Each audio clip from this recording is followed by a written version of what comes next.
नमस्कार। साहित्य तक के बुक कैफ़े की एक दिन एक किताब में मैं जयप्रकाश पांडे आपका स्वागत करता हूं। आज मैं दादू पंथ के शिखर संत इस पुस्तक के साथ उपस्थित हूं। नंद किशोर पांडे इसके रचनाकार हैं। प्रोफेसर नंद किशोर पांडे ने हिंदी से एमए और पीएचडी किया काशी हिंदू विश्वविद्यालय से। इसके बाद उन्होंने साहित्य वाचस्पति की मानद उपाधि प्राप्त की हिंदी साहित्य सम्मेलन प्रयाग से।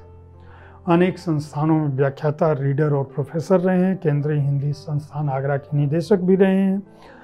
भारतीय हिंदी परिषद इलाहाबाद के अध्यक्ष हैं और आदिकालीन साहित्य और मध्यकालीन साहित्य पर एक विशेषज्ञ के रूप में, खासकर उनके तुलनात्मक अध्ययन के विशेषज्ञ के रूप में उनकी प्रसिद्धि पूरे देश में।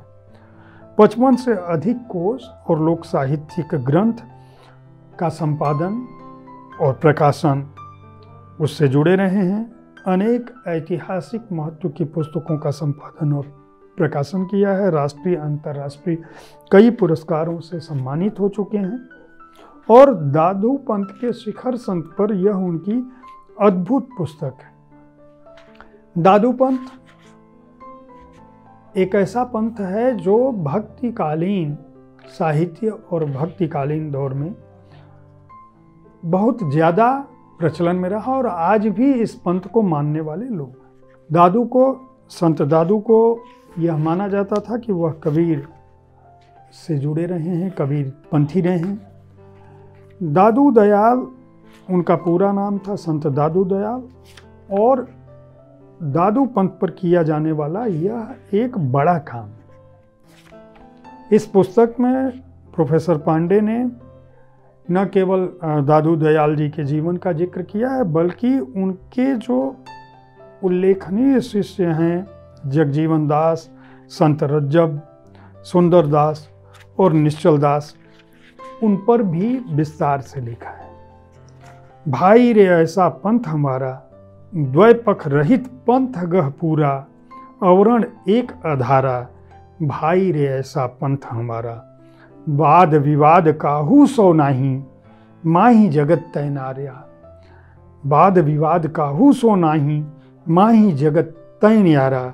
समदृष्टि स्वभाव सहज में, आप ही आप विचारा। भाई रे ऐसा पंथ हमारा।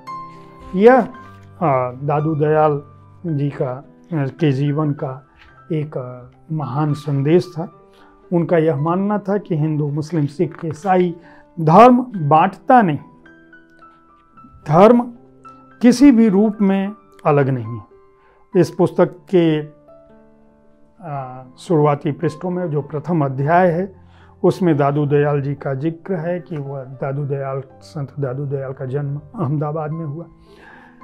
पंथ की जो मान्यता है उसके अनुसार, या जो साहित्य दादू जी के बारे में मिलता है उसके अनुसार, यह है कि वे साबरमती नदी में एक कमल के फूल पर बहते हुए लोधी राम नागर जी को प्राप्त हुए थे। लोधी राम नागर के घर में उनका पालन पोषण हुआ।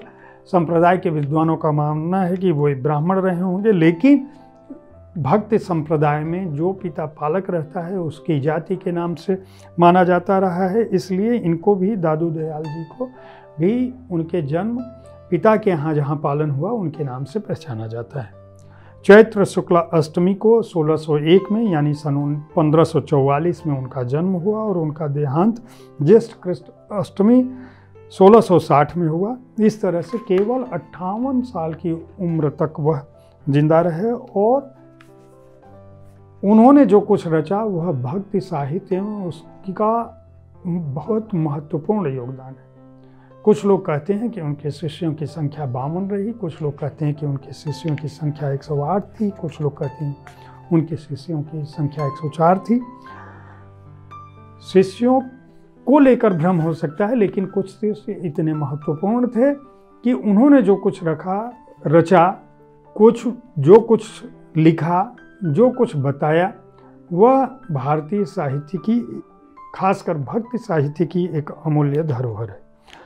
कांकरिया तालाब के पास दादू दयाल जी अपने गुरु को मिले हैं और उन्होंने इसका जिक्र अपनी ही एक कविता के माध्यम से किया है। उसके बाद उन्होंने जो पंथ अपनाया, उस पंथ में अलग अलग पद संतत्व को प्राप्त हुए और उन्होंने जो रचा वो बाद में जब पंथ बनता है दादू पंथ, तो ब्रह्म संप्रदाय के नाम से उसको जाना जाता। इनके शिष्यों में सगुण और निर्गुण दोनों आकारों में इन लोगों ने ईश्वर की प्रार्थना की है। और जो बामन शिष्य हुए उन लोगों ने अलग अलग रूपों में भगवान की, ईश्वर की, परम तत्व की, प्रकृति की और जीवन की, जीव की, उनके संबंधों की व्याख्या की है। दादू दयाल जी कैसे घर से बाहर निकले, किस तरह से उन्होंने परम ब्रह्म संप्रदाय का आरंभ किया। उनकी जो वाणी है, वाणियों की संख्या लगभग 20 सहस्त्र यानी 20,000 बताई जाती है, लेकिन ये रचनाएं इतनी प्राप्त नहीं होती। उनके शिष्यों की जो रचनाएं हैं उन सबको मिलाकर देखा जाता है और सभी की जो वाणी है, जो दर्शन है, वह दर्शन यही है कि ब्रह्म का जो स्वरूप है वह उसी स्वरूप में यह सृष्टि उत्पन्न होती है। दादू अकबर के समकालीन थे और उन्होंने ये कहा कि जो ईश्वर है वह सच्चित और आनंद में व्याप्त है, इसीलिए वह चतुर्दिक चारों तरफ है, उसकी व्याख्या नहीं हो सकती, वह हर जगह मौजूद है, वह सबसे ज़्यादा ताकतवर है और किसी भी रूप में उसकी व्याख्या करें वह है। इसके अलावा वो जीव के बारे में बताते हैं कि जीव जो जगत में आता है वह क्या है, माया क्या है, इसके बारे में भी दादू कहते हैं। सृष्टि क्या है वह भी बताते हैं और गुरु का महत्व क्या है ये भी बताते हैं। इसके अलावा वो कहते हैं कि जब आप जीव को जान जाते हो, जगत को जान जाते हो, ईश्वर को जान जाते हो, तो आपके लिए कोई भी हिंदू और मुसलमान नहीं रह जाता। दादू हिंदू तुरक न होइबा, साहिब से थी काम, खड़ दर्शन के संग न जाइबा, निरपक कहबा राम, खड़ दर्शन दुन्यो नहीं, निरालंब निज बाट, दादू एक आसरा, लंघे अवघट घाट। इसी तरह से वे कहते हैं कि जो हिंदू का देवालय है या जो तुर्क की मस्जिद है, ईश्वर एक ही है, उसकी उपासना का ढंग बांटने से कुछ नहीं होगा। वे कहते हैं दादू हिंदू ला गए देहु रहे, मुसलमान मसीती, हम ला गए एक अलेख सो, सदा निरंतर प्रीति, न तहा हिंदू डेहुरा, न तहा तुर्क मसीती, दादू आप है, नहीं तहाँ यारी थी। अगर आप नहीं हो तो ईश्वर आपके लिए क्या है, मुख्य संदेश यही है।